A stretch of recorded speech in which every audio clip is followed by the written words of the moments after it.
just take these pluses where they come.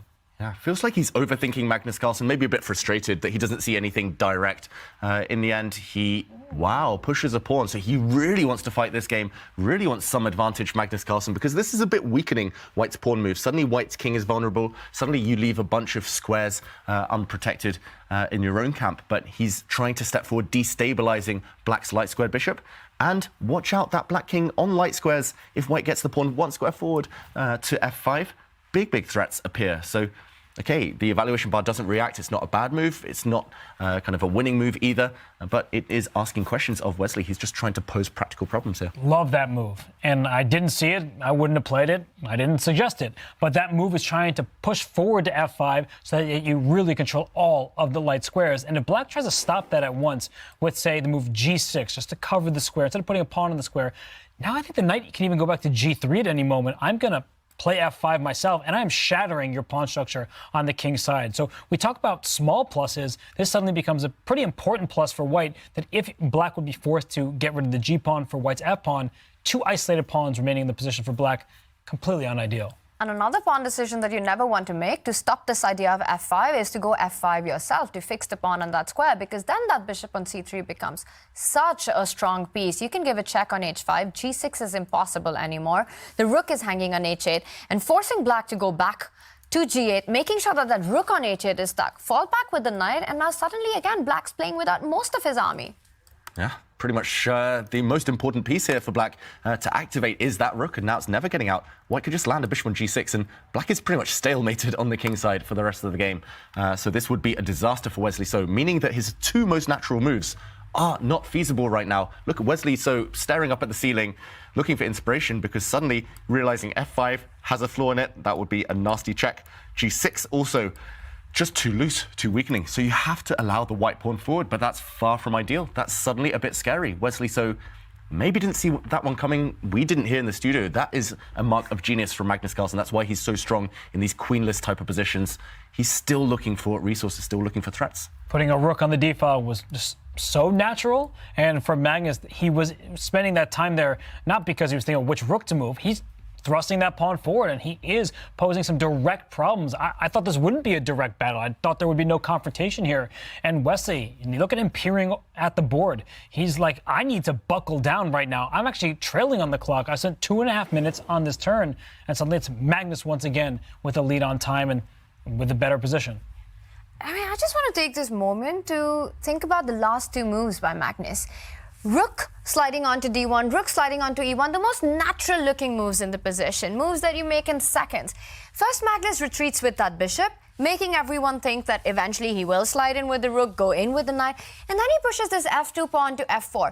Again, Magnus is doing Magnus things in endgame, creating magic out of nowhere, out of a place where you'd feel it never exists, forcing Wesley to take some big decisions right now, at least putting him under pressure to solve these problems. Wesley develops with a check, but in the bargain, he gives up a bishop pair. And David, I see your expression. You do not like Wesley's last move. I do have a bias towards the bishop pair, especially in an open position like this, but it feels like Wesley's just giving Magnus a helping hand. We were talking about White having to take 2-3 moves to set up ideas of jumping in with the white knight, nabbing the bishop pair.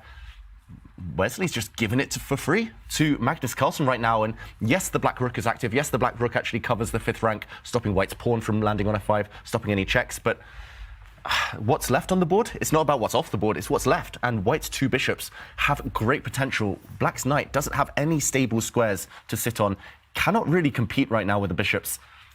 Long term as well, I think this is just going to favor White. There might be no immediate knockout, but long term now, Wesley is going to be suffering. And Wesley down to nearly 3 minutes at this stage. And maybe he can try to improve his knight, jump out to b6. He does just that. But at any moment, that dark square bishop for White, which has no counterpart, can slide forward to d4, take that knight if it ever becomes a problem. And that f5 pawn push that we thought might occur, it could happen at any moment. So for Wesley, he's kind of holding on to key squares, but you could see his pieces getting dislodged, and then Magnus will be able to press forward.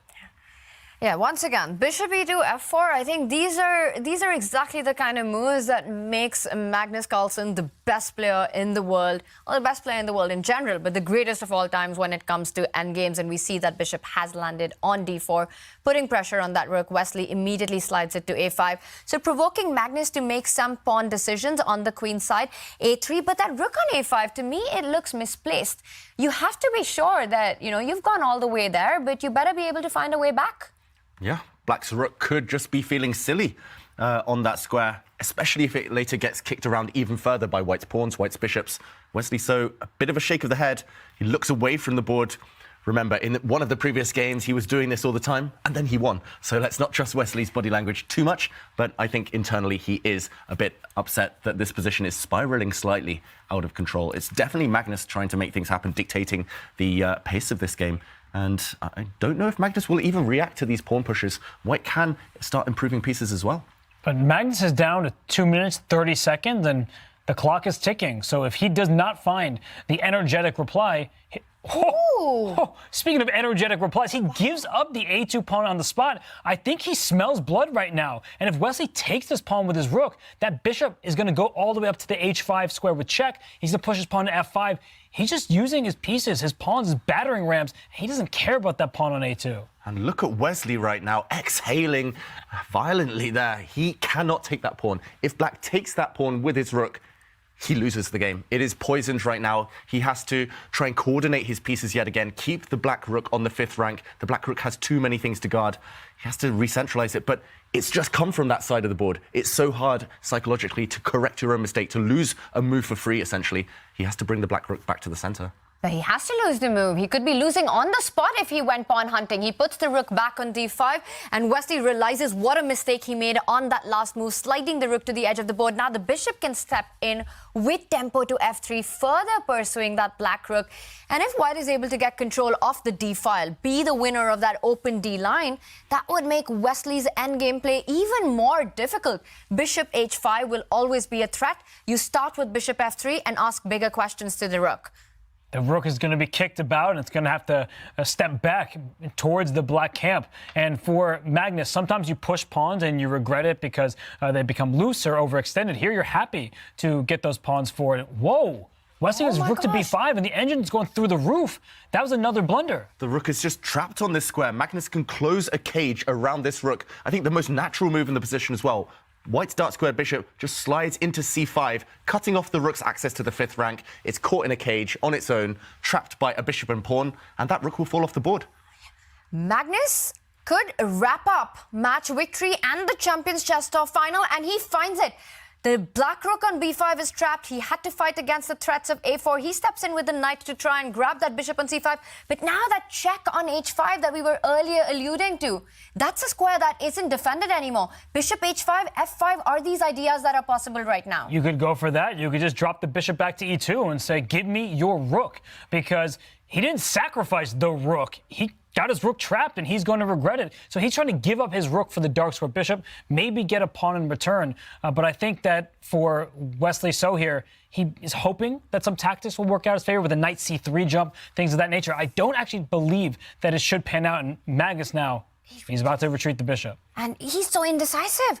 And then he finally plays bishop to e2. Now, under a minute, he goes for material, and Wesley, jumping in to pick up the other bishop, has to give a check because the knight would have taken the bishop. There was a skewer on c4. Yeah, and now jumping out the way with a check has meant that the white bishop for now is out of the eye line of the black knight. White's rook can save itself by gaining time against black's knight. Wesley, he's trying to hold things together with tactics, but they don't work. We see the evaluation bar, it's through the roof. Magnus Carlsen will win. If he finds this move, he hits the black knight. No good squares for this knight. If it moves, White can save his bishop. Magnus Carlsen now should be winning. The bishop jumps in. This is skewer on the white rooks. So many pieces are under attack, the bishop on h5 as well. But I think you could throw in a check, bring your rook forward in the position. But many loose pieces. He does deliver that check. And Wesley's king goes forward rather than back. You didn't want to have your king in the last rank. There would have been a skewer. Can Magnus bring his rook back with another check, and he's up in exchange. Yeah, the other white rook will save itself. I think we might be seeing the last few moves of the 2023 Champions Chess Tour. Magnus Carlsen will save his remaining rook on f1, swing it across. Black's knight, black's bishop are skewered. Any moment now, we need to see both players. We might see a handshake. And we see Magnus, he continues. The knight and the rook are lined up. Magnus under 20 seconds, but it's going to be enough. Wesley, is he about to give up? It's hopeless. Nothing to do. Look at the black pieces. One of them will drop off, and he's trying one or two final tricks here, Wesley. But look at this.